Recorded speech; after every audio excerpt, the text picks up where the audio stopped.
హిందూపురం దాడి సంఘటన బాలకృష్ణ గారి విషయం చూస్తే కనుక జగన్ గారు ఓ రకంగా సీరియస్ వార్నింగ్ అయితే ఇస్తున్నారేమో అని అనిపించింది. ఆయన పెట్టిన ట్వీట్ చూస్తే బాలకృష్ణ గారు ప్రోత్సాహం ఏమైనా ఉందా? ఎందుకంటే కనుక వెళ్ళిన వాళ్ళు అందరూ కూడా అక్కడ జై బాలయ్య జై బాలయ్య అనే నినాదాలతోటి ఆ వైఎస్ఆర్సీపీ రాష్ట్ర కార్యాలయాన్ని ధ్వంసం చేసేశారు.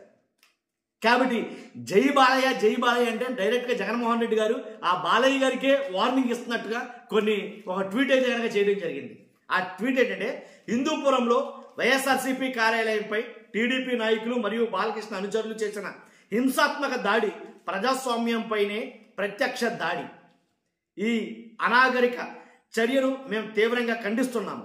రాజకీయ పార్టీలు కార్యాలయాలను ధ్వంసం చేయడం, ఫర్నిచర్ పగలగొట్టడం, గాజు అద్దాలు పగలగొట్టడం మరియు కార్మికులపై భౌతికంగా దాడి చేయడం ప్రారంభించినప్పుడు ఇది ప్రజాస్వామ్య నిబంధనల ప్రమాదకరమైన పతనాన్ని సూచిస్తుంది.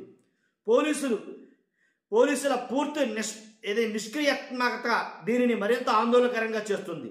వారి మౌనం నిర్లక్ష్యం కాదు. చంద్రబాబు నాయుడు రాజకీయ ఎజెండా కోసం ఆంధ్రప్రదేశ్ శాంతి భద్రతల యంత్రాంగాన్ని బహిరంగంగా దుర్వినియోగం చేస్తున్నారని ఇది హెచ్చరిక. హిందూపురంలో టీడీపీ దారుణం. నాయుడు నాయకత్వం అల్లరి మోకలను ఎలా ప్రోత్సహిస్తుంది, హింసను ప్రోత్సహిస్తుంది మరియు భయం ద్వారా రాజకీయ వ్యతిరేకతను అణచివేయడానికి ప్రయత్నిస్తుంది స్పష్టంగా చూపిస్తుంది. ప్రత్యర్థుల ప్రాథమిక ప్రజాస్వామ్య హక్కులను కాపాడలేని ప్రభుత్వానికి పాలన గురించి మాట్లాడే నైతిక హక్కు లేదు. ఈ దాడిని మేము తీవ్రంగా ఖండిస్తున్నాం. ఇది కేవలం వైఎస్ఆర్సీపీ పైనే కాదు, ప్రజాస్వామ్యం మరియు రాజకీయ స్వేచ్ఛను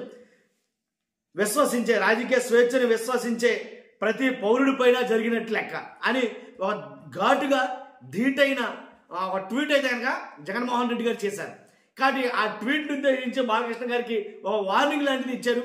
ఆల్రెడీ చాలామంది వైఎస్ఆర్సీపీ నాయకులు కూడా అక్కడ ఉన్నటువంటి హిందూపురంలో ఉండే నాయకులు కార్యకర్తలు కూడా మాట్లాడుతుంది ఏంటంటే, ఇలాంటిది జరిగినప్పుడు ఖచ్చితంగా ఖండించాల్సిన బాధ్యత ఉంది కదా ఎవరి మీద, బాలకృష్ణ గారు, అలాగే టీడీపీ నాయకులు కావచ్చు. వీళ్ళెవరు కూడా మాట్లాడకపోవడం, వాళ్ళ మౌనం వెనక అంటే దీన్ని సమర్థించే విధానం ఏమన్నా ఉందా?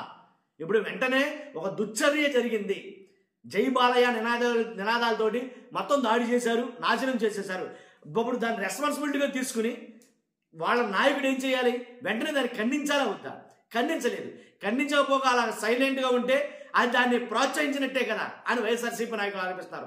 ఇదే రకంగా చేయాలనుకుంటే, మేమే చేయాలనుకుంటే జగన్మోహన్ రెడ్డి గారితో జగన్ గారిని బాలకృష్ణ గారు అసెంబ్లీలో తాగి ఆయన మాట్లాడినటువంటి మాటల్ని ఆలోచిస్తే కనుక మేము ఎంత రాద్ధాంతం చేయాలి, మేము ఎంత విధ్వంసం సృష్టించాలి, మేము ఎన్ని ఆఫీసులు నాశనం చేసేయాలి అలాంటప్పుడు బాలకృష్ణ గారు మాట్లాడారు కదా, వాడు వీడు అది ఇది అన్నట్టుగా మాట్లాడాడు ఆయన అసెంబ్లీలో తాగేసి అని. ఏదైతే ఒక వీడియో జరిగిందో అది చూసిన తర్వాత మేము ఎలా ఉండాలి అని చాలామంది వైఎస్ఆర్సీపీ నాయకులు ఇప్పుడు ఎక్కువగా చర్చించుకుంటున్న అంశం అది.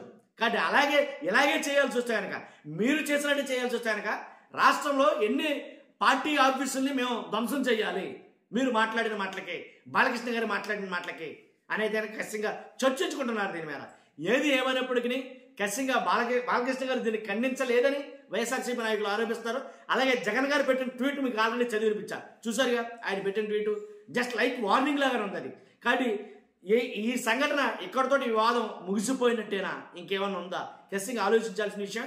ఫస్ట్ అయితే లైక్ చేయండి, కొత్తగా మన ఛానల్స్తో పక్కగా సబ్స్క్రైబ్ చేయండి, మీ అమూల్యమైన కామెంట్ రూపంలో తెలియజేయండి. Thank you very much.